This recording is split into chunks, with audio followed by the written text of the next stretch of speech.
Hey guys, I'm making this video as a guide on each item an Akali would ever consider building and whether or not it's a good idea to buy it or not. A lot of you guys have been asking me about potential item builds, so I figured I would just address it in a video. Before I get into the actual items, I would just like to state that Akali, because she has a hyper aggressive kit being that she's an AP assassin that has to jump into the entire enemy team a lot of the time, you should always almost be building items that give you more damage but are still tanky and give you survivability. Whether it be MR, armor, or even health, you need to be tanky enough to not get killed in the span of one Ash Arrow or one Elise Cocoon. The first big items I'll talk about are Akali's more core items, starting with Gunblade. Let me just start by saying, if Hextech Gunblade was in the game, I probably wouldn't be playing Akali. It is the only true core item you need to be building on her until you're a higher rank, but we'll talk about that later. Every part of Gunblade is incredible for Akali's kit. The Omni-Vamp heal you get from all damage you do, the burst and slow from the active, and the hybrid damage it provides are unmatched. This is an item that should always be bought first, only potentially getting a Negatron's cloak beforehand if you need to survive against an AP lane bully like LeBlanc. It is her core. The next item on the list is Zhonya's Hourglass. This item is obviously the go-to against AD mid and tops after your Gunblade, but there's more to it. I would also buy this item second if I won lane against an AP champion, but an AD champion poses a threat to me mid-game, like a Fed Kha'Zix jungle or a Fed Fiora top. In higher ranks like Diamond and Challenger, Akali mains tend to get Zhonya's more because not only does the active from Zhonya's save you from dying, but also it'll help you jump into the enemy team, spam your spells, and safely regenerate energy while you're in your stasis. For example, in my 4th Akali montage, I got 2 quick kills and then I found myself out of energy in the middle of the enemy team. Using Zhonya's didn't just save me, it gave me the time I needed to safely regenerate energy to get the pentakill. So basically build Zhonya's if you think someone with a lot of damage that's AD has a chance of killing you mid and late game.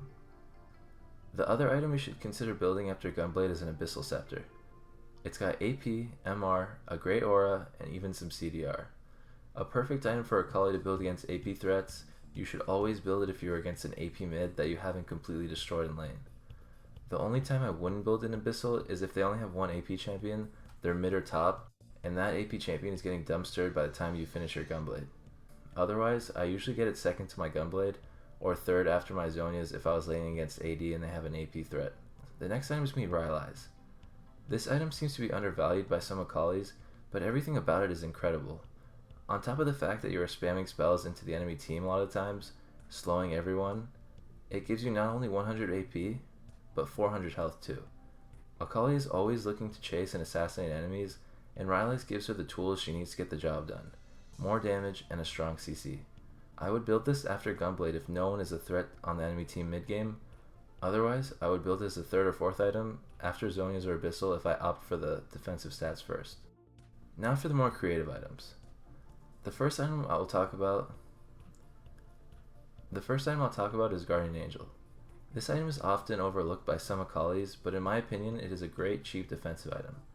I rarely would build this as a second item after Gunblade, but when I do it's because of all the following factors that are in play. Number 1, the enemy team have a bunch of AP and AD threats going into mid-game, so I want to get armor and the MR. Number 2, I know I'll be able to kill a target, but will likely get hit by multiple stuns and get focused down by the entire enemy team. Number 3, my team doesn't need the extra damage in teamfights and would benefit more from me being able to distract the enemy backline longer by surviving longer. Number 4, and most importantly, I'm able to kill targets mid-game with just the damage of my Gunblade. Very specific, I know.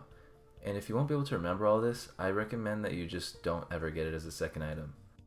On that note though, if I don't get it as a second item, which I usually don't, I'll pick it up as a 4th, 5th, or 6th item depending on when I think I have enough damage and could really use the MR, armor, and the passive. Next up is going to be Lichbane.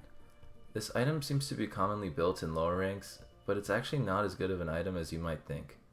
Sure, your Q autos are going to hurt even more, but it doesn't give you any defensive stats other than some movement speed, which means that you're going to be doing less Q autos in the span of a teamfight anyways. Also, some of the value in gold is mana, which is obviously useless.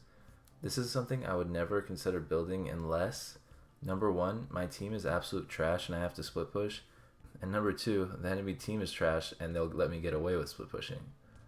So yeah, very rarely would I build this item, although I see why lower ranks would.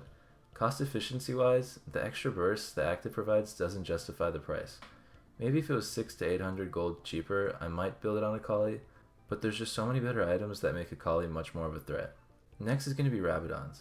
I hate to tell you guys, but Rabadons is just not a good item on Akali. You literally have to jump into the enemy team to kill anyone. How can you be of any use to your team if the second you ult onto an enemy, you die within the duration of 1 CC? That's my logic behind it. Now with that said, I would build Rabadons under the same conditions as Lichbane when you need to split push because both teams are trash, your team doesn't know how to teamfight properly, and the enemy team is trash and will let you get away with split pushing. Next is going to be Nashor's Tooth. I would only ever buy this for the same reason as Rabadons and Lichbane, because you have to split push. Otherwise, it's a bad item on Akali because you rarely get to spam autos on an enemy, and it doesn't make you any more tanky. Next we have Luden's Echo. This item has great stats and a nice added burst for Akali, but once again, there's no real defensive stats. And no, movement speed doesn't count. You may see me build it in some of my montage clips, but that's because I'm usually playing with friends on a Smurf, and I'm like 20-0 and 30 minutes in.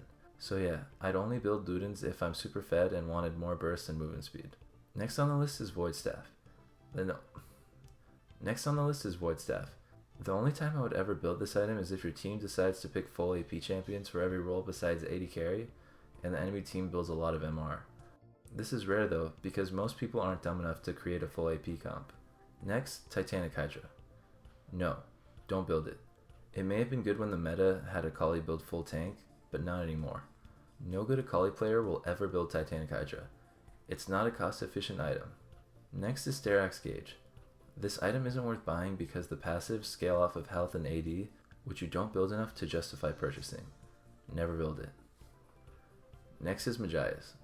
I personally don't think it's the best idea to get it even if you're 5-0, because you always have to jump into the enemy team. I don't know, but it's definitely a gamble buying it, and I prefer to keep building real items because that way you're guaranteed to make use out of those extra kills, instead of potentially wasting 1400 gold. It's all preference. I would never build it, but I don't think it would be necessarily bad if you did when you're super fed. Next, Spirit Visage and Banshees. These are both items that I would never consider building unless the enemy team has an AP top, mid, and jungle. I would always start with an Abyssal as my second item, of course, but then I would definitely consider getting a Spirit Visage. Banshees, probably not, unless I have a lot of reasons to get it, like a Malphite or an Ash Arrow. The last item I'll talk about is a Sunfire Cape. I would only build this if the enemy team has an AD top, mid, and jungle, and if that's the case, I would always build it as a third item after my Zonias, regardless of how fed I am. Stacking armor and health against an all AD comp makes the enemy team useless, which is definitely a good thing. So if you remember, I mentioned the only core item you need to build until higher rank is Gunblade. Well, when you do finally make it into Diamond, Masters, or Challenger playing Akali, there are a few things you need to add to your core. The first thing is going to be Zonias. This item's active is amazing for Akali because it stalls out the enemies trying to kill you, and if 5 people are trying to kill you in a 5v5 teamfight, and your Zonias puts you in a stasis for 2.5 seconds, that's a combined total of 10 seconds your 4 other teammates get attacking the enemy while they wait for you to come out of your invincibility stasis. The value of Zonias goes up in higher ranks because the enemies will have more coordination and will be able to focus you harder and save more spells for when you jump into them. At higher ranks, look to build it as a second or third item, never forgetting to buy it. The second item I'd consider adding to your core once you're higher rank are Merc Treads. I personally, while I'm Diamond 3, don't build them because I like the flat magic pen from Sork Boots, but the reason I want to mention these is because there's a player named TF Blade, who at the time of this video being made, is rank 31 Challenger in NA.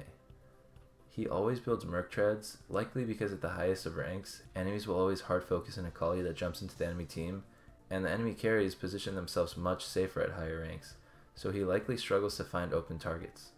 It's just a thought, but for any rank lower than Diamond, I'd probably recommend always getting Sork Boots unless the enemy team has a ton of CC. That's it for the items I'll talk about. If you happen to be wondering about an item I didn't mention, just don't build it. Trust me. It doesn't matter what rank you are or what your purpose is. The rest of the items you may be considering just aren't worth it on Akali because of how her spell works as an entire kit. Thank you guys for watching, and if you haven't already, please consider subscribing for more content. I will be trying to make the best Akali montage on YouTube as a 1000 subscriber special with all diamond rank games as clips, crushing famous streamers in game with their points of view as well. It should be really good, at least I hope so. As always, if you guys have very general questions, feel free to comment down below or post your questions in the Akali mains forum and Reddit, and the link will be down in the description. Thank you.